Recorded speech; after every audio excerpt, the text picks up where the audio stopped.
우리의 면역력이 무엇보다도 중요한 그런 시대가 되었습니다. 오늘은 면역세포의 종류에 대해서 한번 설명해 드리도록 하겠습니다. 면역세포가 하는 일은 해로운 미생물이나 바이러스를 제거하는 그런 역할을 하고요. 두 번째는 세포의 대사 노폐물, 찌꺼기를 제거하는 역할을 합니다. 세 번째는 손상된 조직을 복구하는 역할을 면역세포가 하게 됩니다. 그러면 면역세포의 종류에 대해서 몇 가지 설명을 하겠는데요. 첫 번째로 외부에서 바이러스나 세균이 들어오게 되면 가장 먼저 달려가서 면역 반응을 일으키는 것이 바로 호중구라고 설명할 수 있습니다. 두 번째는 NK세포가 있는데요. 내추럴 킬러 세포라 그래서 자연살상 세포입니다. 이 NK세포는 항암하는 분들은 굉장히 익히 알고 계실 텐데요. 암세포를 이기는 그런 세포, 자연적으로 내 몸에서 외부의 이물질이나 바이러스나 암세포를 죽이는 그런 세포이기 때문에 항암을 하려고 하면은 이 NK셀을 높여야지 암세포를 죽이고 암을 극복하는 데 굉장히 도움이 될 것입니다. NK셀은 세포독성 T세포와 비슷한 역할을 하게 되는데요. 바이러스에 의해서 감염이 되게 되면 3일 정도 후에 이 NK세포가 활성을 가지게 되고요. 이 NK셀은 감염된 세포에게도 빠르게 적용을 할 뿐만 아니고 종양 형성에도 빠른 반응을 보이게 되는데요. NK세포는 암세포의 특이적인 항원을 인식해서 암세포를 직접 탐식하거나 암세포 표면에 구멍을 뚫어서 거기에 세포 독성 물질을 주입하게 됩니다. 더 구체적으로 말씀을 드리면 NK세포는 암세포가 공격할 때 퍼포린이라고 하는 단백질을 분비하여서 암세포에 구멍을 뚫어주고요. 그 속에 그랜자임이라고 하는 효소를 넣어서 암세포를 사멸하는 그런 작용이 있습니다. 그래서 NK세포를 올려야지 항암하는 데 굉장히 도움이 될 것입니다. 역시 코로나 바이러스를 이기는 데도 이 NK세포가 굉장히 중요한 역할을 하게 됩니다. 항원 제시 기능이 가장 뛰어난 세포가 수지상 세포인데요. 나뭇가지와 생긴 이런 모양으로 외부에 들어온 이 이물질에 대해서 또 바이러스에 대해서 잘 탐식을 해서 미분화된 T세포를 분화해서 T세포나 B세포로 이렇게 분화하도록 항원의 제시 기능하는 것이 바로 수지상 세포입니다.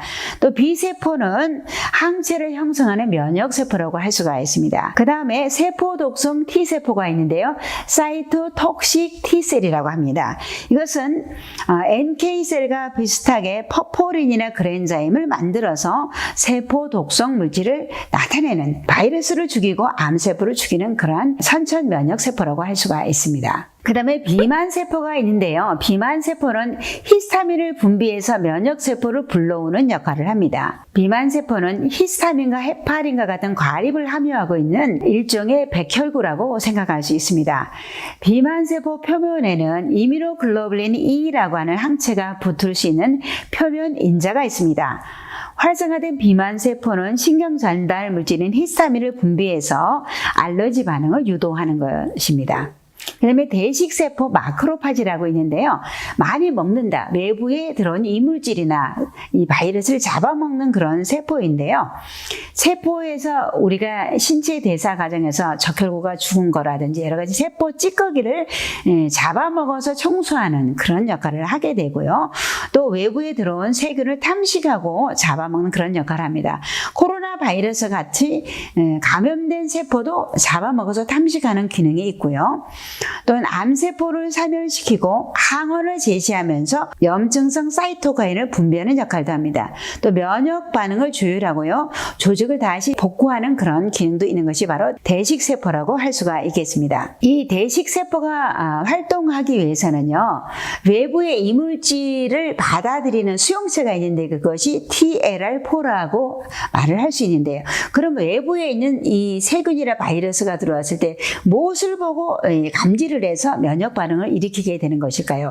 가장 대표적인 것이 세균의 껍질에서 나오는 부산물인 LPS가 세균의 특이적인 그런 항원의 역할을 주는 신호를 주는 것이에요. 그래서 세균에 의한 LPS가 떠돌아다니다가 대식세포가 가지고 있는 수용체인 TLR4와 결합을 하게 되면 면역 반응을 일으켜서 외부의 바이러스나 세균을 탐식하고 찌꺼기를 없애는 역할을 하게 되는 것입니다. 그러면 마크로파지 M1이 외부의 바이러스가 들어왔을 때 잘 이것을 파악해서 탐식하는 기능을 가지게 되면 코로나 바이러스라든지 암세포가 들어와도 이것을 그때그때 제각제각 빨리빨리 없애서 처리하게 되면 우리 몸에서는 큰 문제가 일어나지 않고 코로나에 걸렸어도 약간 감기 정도로 앓다가 지나간다는 것이죠.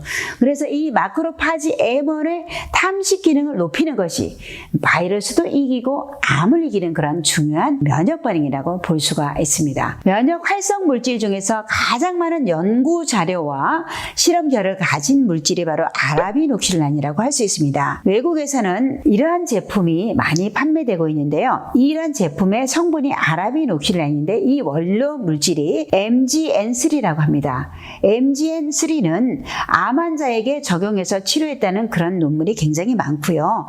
많은 연구 자료를 가지고 있습니다. 국내에서도 이 아라비녹실란을 여러 암 환자에게 적용한 결과 굉장히 좋은 결과, 또 암 환자의 삶의 질을 높여주는 데 도움이 되고 또 아토피성 피부염이라든지 알레르기성 비염에도 굉장히 좋은 결과를 나타내고 있습니다.